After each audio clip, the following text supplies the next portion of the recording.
Item ಯಾವುದೇ ಇರಲಿ try ಮಾಡಿ ಆಚಿ ಚಿಕನ್ ಮಸಾಲಾ. ರಾಜ್ಯ ಕಾಂಗ್ರೆಸ್ನಲ್ಲಿ ಮುಗಿತಾ ಇಲ್ಲ ಮುಸ್ಲಿಂ ಮಹಾಯುದ್ಧ.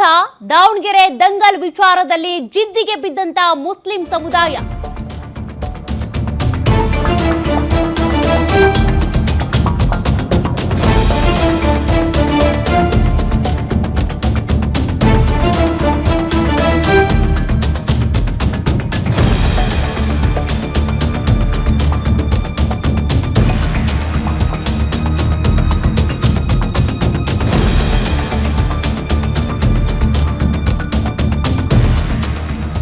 ಗ್ಯಾರಂಟಿ ನ್ಯೂಸ್ ನಲ್ಲಿ ಮುಸ್ಲಿಂ ಸಮುದಾಯದ ಕಿಚ್ಚಿನ ಅಸಮಾಧಾನದ ಎಕ್ಸ್ಕ್ಲೂಸಿವ್ ಸ್ಟೋರಿ. ಟಿಕೆಟ್ ವಿಚಾರದಲ್ಲಿ ಸಚಿವ ಜಮೀರ್ಗೆ ಎದುರಾಗುತ್ತಾ ಸಂಕಷ್ಟ. ನಾಯಕರು ಮಾಡಿದ ಪಕ್ಷ ವಿರೋಧಿ ಚಟುವಟಿಕೆ ಬಗ್ಗೆ ಸಾಕ್ಷ್ಯ ಇದೆಯಾ? ಜಬ್ಬಾರ್, ನಜೀರ್, ಜಮೀರ್ ವಿಚಾರದಲ್ಲಿ ಕೈ ಪಡೆಯಲ್ಲೇ ಹೆಚ್ಚಾಯಿತು ಈಗ ಕಿಚ್ಚು. ಹೀಗಾಗಿ ಜಬ್ಬಾರ್, ನಜೀರ್, ಜಮೀರ್ ವಿಚಾರದಲ್ಲಿ ಮುಸ್ಲಿಂ ನಾಯಕರ ಮಧ್ಯೆ ಈಗ ಒಡಕು ಕಂಡು ಬರ್ತಾ ಇದೆ. ಜಬ್ಬಾರ್, ನಜೀರ್ ಪರ ಮುಸ್ಲಿಂ ಧಾರ್ಮಿಕ ಗುರುಗಳಿಂದ ವಕಾಲತ್ತಿಗೆ ಕೂಡ ಪ್ಲಾನ್ ಮಾಡಿಕೊಂಡಿದ್ದಾರಂತೆ, ವಕಾಲತ್ತು ವಹಿಸಬೇಕು ಅಂತ.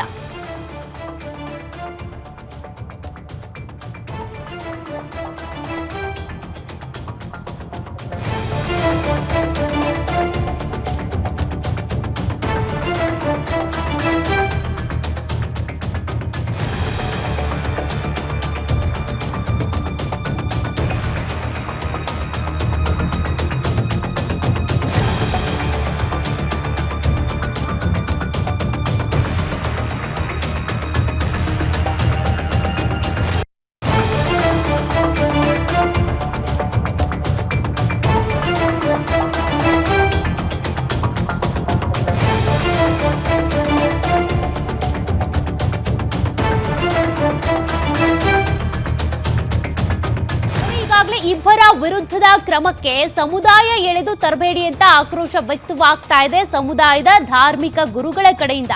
ಇನ್ನು ಪಕ್ಷದ ಪರವಾಗಿ ನಿಂತಹ ಕೆಪಿಸಿಸಿ ಅಲ್ಪಸಂಖ್ಯಾತ ಘಟಕದ ಮಾಜಿ ಪದಾಧಿಕಾರಿಗಳು ಪಕ್ಷ ವಿರೋಧಿಗಳ ವಿರುದ್ಧದ ಕ್ರಮ ಸರಿ ಅಂತೇಳಿ ಮುಸ್ಲಿಂ ನಾಯಕರಿಂದ ವಕಾಲತ್ತು ವಹಿಸಲಾಗ್ತಾ ಇದೆ.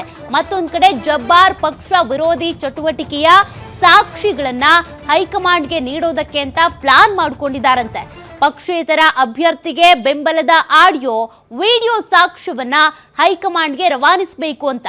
ಜಬ್ಬಾರ್, ಜಮೀರ್ ವಿರುದ್ಧ ಹೈಕಮಾಂಡ್ಗೆ ದೂರು ನೀಡೋದಕ್ಕೆ ಕೆಪಿಸಿಸಿ ಪದಾಧಿಕಾರಿಗಳು ನಿರ್ಧಾರ ತೆಗೆದುಕೊಂಡಿದ್ದಾರೆ. ಹೈಕಮಾಂಡ್ಗೆ ದೂರು ನೀಡಿದ್ರೆ ಜಮೀರ್ಗೆ ಸಂಕಷ್ಟ ಎದುರಾಗೋದು ಪಕ್ಕಾ ಅಂತ ಈಗಾಗಲೇ ನಜೀರ್, ಜಬ್ಬಾರ್ ತಲೆದಂಡ ಆಗಿದೆ. ಮತ್ತೆ ಜಮೀರ್ ಅಹಮದ್ಗೂ ಕೂಡ ಆತಂಕ ಶುರುವಾಗಿದೆ.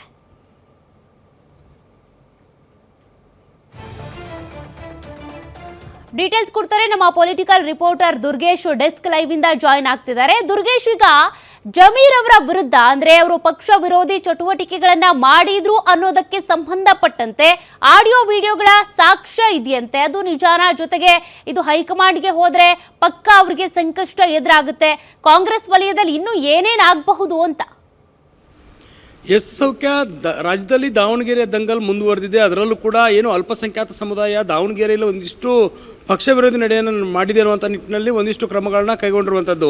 ಖುದ್ದು ಕಾಂಗ್ರೆಸ್ ಹೈಕಮಾಂಡ್ ಈಗ ಅಬ್ದುಲ್ ಜಬ್ಬಾರ್ ಮತ್ತು ನಸೀದ್ ಅವರ ಮೇಲೆ ಕ್ರಮವನ್ನು ಕೈಗೊಂಡಿದೆ. ಜೊತೆಗೆ ಜಮೀರ್ ಅಹಮದ್ ಅವ್ರ ಮೇಲೂ ಕೂಡ ಕ್ರಮವನ್ನು ಕೈಗೊಳ್ಳುತ್ತೆ ಅನ್ನುವಂಥ ಲೆಕ್ಕಾಚಾರ ಇರೋದರಿಂದ ಈ ವಿಚಾರಕ್ಕೆ ಸಂಬಂಧಪಟ್ಟಂತೆ ಧಾರ್ಮಿಕ ಗುರುಗಳು ಒಂದಿಷ್ಟು ನಜೀರ್ ಅಹಮದ್ ಮತ್ತು ಅಬ್ದುಲ್ ಜಬ್ಬಾರ್ ಮತ್ತು ನಜೀರ್ ಅವರ ಪರವಾಗಿ, ಜಮೀರ್ ಅವರ ಪರವಾಗಿ ಒಂದಿಷ್ಟು ವಕಾಲತನ್ನು ವಹಿಸಿ ಸುದ್ದಿಗೋಷ್ಠಿಯನ್ನು ನಡೆಸಿದರು. ಆದರೆ ಇದೀಗ ಅಲ್ಪಸಂಖ್ಯಾತ ಸಮುದಾಯದಲ್ಲಿ ಜಮೀರ್ ಪರ ಮತ್ತು ವಿರೋಧದ ಒಂದಿಷ್ಟು ಚರ್ಚೆಗಳು ನಡೀತಾ ಇದೆ. ಹೀಗಾಗಿ ಕೆಪಿಸಿಸಿಯ ಕೆಲ ಮಾಜಿ ಪದಾಧಿಕಾರಿಗಳು ನಿನ್ನೆಯಷ್ಟೇ ಸುದ್ದಿಗೋಷ್ಠಿಯನ್ನು ನಡೆಸಿ ಯಾರೋ ಇಬ್ಬರು ಮಾಡಿರುವಂಥ ತಪ್ಪಿಗೆ ಇಡೀ ಅಲ್ಪಸಂಖ್ಯಾತ ಸಮುದಾಯವನ್ನೇ ಗುರಿಯಾಗಿಸಬೇಡಿ, ಪಕ್ಷಕ್ಕೆ ಈ ಒಂದು ಅಲ್ಪ ಸಮುದಾಯ ಕೆಟ್ಟು ಮಾಡ್ತಿದೆ ಅನ್ನುವಂಥ ಸಂದೇಶವನ್ನು ಸಾರಬೇಡಿ, ಯಾರೆಲ್ಲ ತಪ್ಪು ಮಾಡಿದರೆ ಅವ್ರ ಮೇಲೆ ಕ್ರಮ ಕೈಗೊಂಡಿರೋದು ಸರಿ ಇದೆ. ಜೊತೆಗೆ ಈಗಾಗಲೇ ಈ ವಿಚಾರಕ್ಕೆ ಸಂಬಂಧಪಟ್ಟಂತೆ ಏನು ಪಕ್ಷ ವಿರೋಧಿ ನಡೆಯನ್ನು ಮಾಡಿದ್ದಾರೆ ಅವರ ವಿರುದ್ಧ ಆಡಿಯೋ ವಿಡಿಯೋ ದಾಖಲೆಗಳು ಕೂಡ ಇದ್ದಾವೆ, ಅವನ್ನು ಕೂಡ ನಾವು ಹೈಕಮಾಂಡ್ ನಾಯಕರಿಗೆ ತಲುಪಿಸ್ತೇವೆ. ಈ ನಿಟ್ಟಿನಲ್ಲಿ ಪಕ್ಷ ಕೈಗೊಂಡಿರೋ ತೀರ್ಮಾನಕ್ಕೆ ನಾವೆಲ್ಲರೂ ಕೂಡ ಬದ್ಧರಾಗಿದ್ದೇವೆ ಅನ್ನೋಂಥ ಒಂದು ಸಂದೇಶವನ್ನು ಸಾರಿದ್ದಾರೆ. ಜೊತೆಗೆ ಅಬ್ದುಲ್ ಜಬ್ಬಾರ್ ಮತ್ತು ನಸೀರ್ ಅಹಮದ್ ಮತ್ತು ಜಮೀರ್ ಅಹಮದ್ ಖಾನ್ ಅವರ ಒಂದು ಪಕ್ಷ ವಿರೋಧಿ ನಡೆಯಿಂದ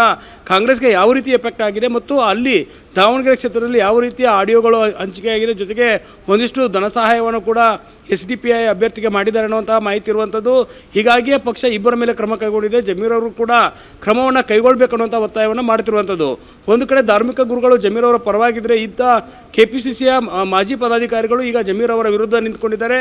ಆಡಿಯೋ ವಿಡಿಯೋ ದಾಖಲೆಗಳನ್ನ ಇಟ್ಕೊಂಡು ಜಮೀರ್ ಅವರ ಮೇಲೆ ಕ್ರಮಕ್ಕೆ ಏನು ಕೈಗೊಳ್ಳಬೇಕು ಅನ್ನೋ ನಿಟ್ಟಿನಲ್ಲಿ ದೂರು ಕೊಡಲು ಮುಂದಾಗ್ತಿರುವಂಥದ್ದು ಬಹಳ ರಾಜಕೀಯವಾಗಿ ಸಂಚಲನ ಮೂಡಿಸ್ತಾ ಇದೆ. ಇದು ಕಾಂಗ್ರೆಸ್ಗೆ ಅಲ್ಪಸಂಖ್ಯಾತ ಮತಗಳನ್ನು ಕಳೆದುಕೊಳ್ಳುವಂಥ ಭೀತಿಯನ್ನು ತಂದುಕೊಡುತ್ತೆ. ಜೊತೆಗೆ ಮುಂದಿನ ದಿನಗಳಲ್ಲೂ ಕೂಡ ಅಲ್ಪಸಂಖ್ಯಾತರ ಅಸಮಾಧಾನ ಹೆಚ್ಚಾಗುತ್ತೆ. ಹೀಗಾಗಿ ಹೈಕಮಾಂಡ್ಗೆ ಏನಾದರೂ ಆಡಿಯೋ ವಿಡಿಯೋ ದಾಖಲೆಗಳು ಹೋದ್ಮೇಲೆ ಜಮೀರ್ ಅವ್ರ ಮೇಲೆ ಶಿಸ್ತು ಕ್ರಮ ಆಗುತ್ತಾ, ಸಚಿವ ಸ್ಥಾನದಿಂದ ವಜಾಗೊಳಿಸಲಾಗುತ್ತಾ ಅನ್ನೋವಂಥ ಚರ್ಚೆ ಇರುವಂಥದ್ದು. ಹೀಗಾಗಿ ಜಮೀರ್ ಅವರಿಗೆ ಈ ಒಂದು ಆಡಿಯೋ ವಿಡಿಯೋ ದಾಖಲೆಗಳ ಒಂದು ಸಂಕಷ್ಟ ಎದುರಾಗೋದಂತೂ ಫಿಕ್ಸ್ ಅನ್ನಲಾಗ್ತಾ ಇದೆ. ಯಾಕಂದರೆ ದಾವಣಗೆರೆಯಲ್ಲಿ ಏನು SS ಮಲ್ಲಿಕಾರ್ಜುನ ಅವರ ಪುತ್ರ ಸಮರ್ಥ ಅವರ ಪರವಾಗಿ ಪ್ರಚಾರವನ್ನು ಮಾಡಬೇಕಿದ್ದಂಥ ಜಮೀರ್ ಅವರು ಕೇರಳ ಪ್ರಚಾರದಲ್ಲಿ ತೊಡಗಿದ್ರು. ಕೊನೆಯ 2 ದಿನಗಳ ಕಾಲ ಪ್ರಚಾರದಲ್ಲಿ ಭಾಗಿಯಾಗಿದ್ದರು. ಅದಾದ ಬಳಿಕ ಸಾಕಷ್ಟು ಪಕ್ಷ ವಿರೋಧಿ ನಡೆಯಾಗಿದೆ ಅನ್ನುವಂಥ ನಿಟ್ಟಿನಲ್ಲಿ ಈಗ ಇಬ್ಬರ ಮೇಲೆ ಕ್ರಮ ಆಗಿದೆ. ಮೂರನೇ ವ್ಯಕ್ತಿಯಾಗಿ ಜಮೀರ್ ಅವರ ಮೇಲೆ ಹೈಕಮಾಂಡ್ ಕ್ರಮವನ್ನು ಕೈಗೊಳ್ಳುತ್ತಾ ಅನ್ನೋದನ್ನು ಕಾದು ನೋಡಬೇಕಾಗುತ್ತೆ. ಸೌಖ್ಯ. ಥ್ಯಾಂಕ್ ಯು ದುರ್ಗೇಶ್ ಮಾಹಿತಿಗೆ.